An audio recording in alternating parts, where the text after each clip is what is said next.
জনগণের টাকায় বিদেশে সম্পদ বাড়ানো ব্যক্তিরা পরিকল্পনা অনুযায়ী এই নগরকে গড়ে তোলেনি বলে অভিযোগ করেছেন বিএনপির সিনিয়র যুগ্ম মহাসচিব রুহুল কবির রিজভী।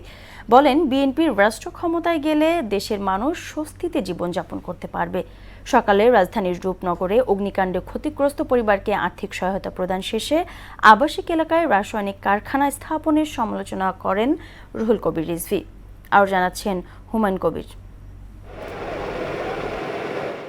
গেল 14 অক্টোবর রাজধানীর রূপনগরে শিয়ালবাড়িতে পোশাক কারখানা ও রাসায়নিক গুদামে অগ্নিকাণ্ডের ঘটনায় 16 জনের মৃত্যু হয়।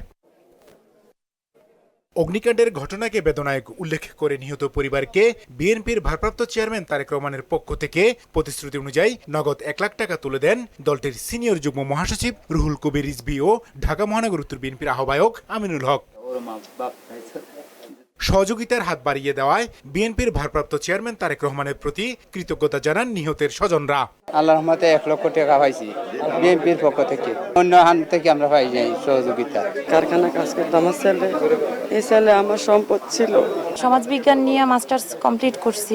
চাকরির জন্য যদি একটু চেষ্টা করা হইতো তাহলে 2টা সন্তান নিয়ে আমি সুন্দর মতো থাকতে পারতাম। অগ্নিকাণ্ডে নিহত ও ক্ষতিগ্রস্ত পরিবারের সহায়তা বিএনপি সবসময় পাশে থাকবে বলে জানান ঢাকা মহানগর উত্তর বিএনপির আহ্বায়ক আমিনুল হক। মাননীয় ভারপ্রাপ্ত চেয়ারম্যান জনাব তারেক রহমানের নির্দেশনায় বাংলাদেশ জাতীয়তাবাদী দল বিএনপির পক্ষ থেকে তাৎক্ষণিকভাবে আমাদের সিনিয়র যুগ্ম মহাসচিব জনাব রুহুল কবির রিজভী তিনি প্রত্যেকটি নিহত পরিবারকে 1 লক্ষ টাকা করে অনুদান দেওয়ার নির্দেশনা এবং সহযোগিতার হাত বাড়িয়ে দিয়েছেন।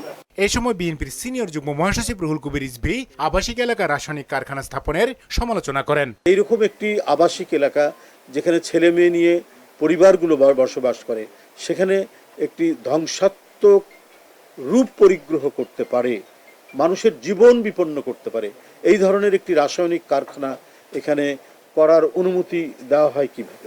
বিগত সরকার পরিকল্পিতভাবে নগর গড়ে না তুলে বিদেশে টাকার পাচারে ব্যস্ত ছিল বলেও অভিযোগ করেন রিজভী। যাদের টার্গেট হচ্ছে বাংলাদেশের মানুষের টাকা নিয়ে গিয়ে দুবাইয়ে বাড়ি বানানো, কানাডায় বাড়ি বানানো, তো তারা তো এইসব দিকে মনোযোগ দেয়নি। একটা প্ল্যানিং করে পরিকল্পিতভাবে নগরায়ন তো করা, এইটার দিকে তারা মনোযোগ দেয়নি। রাষ্ট্র ক্ষমতা গেলে হেলথ কার্ডের মাধ্যমে বিএনপি জনগণের স্বাস্থ্য সেবা নিশ্চিত করবে বলেও জানান বিএনপির মুখপাত্র। বিএনপি যদি নির্বাচিত হয়, যে হেলথ কার্ড মানুষ যাতে একেবারে খুবই অল্প পয়সায় বা বিনা পয়সায় তার চিকিৎসা পায়, সেই অঙ্গীকার তিনি করেছেন। হুমায়ুন কবির, মোহনা সংবাদ, ঢাকা।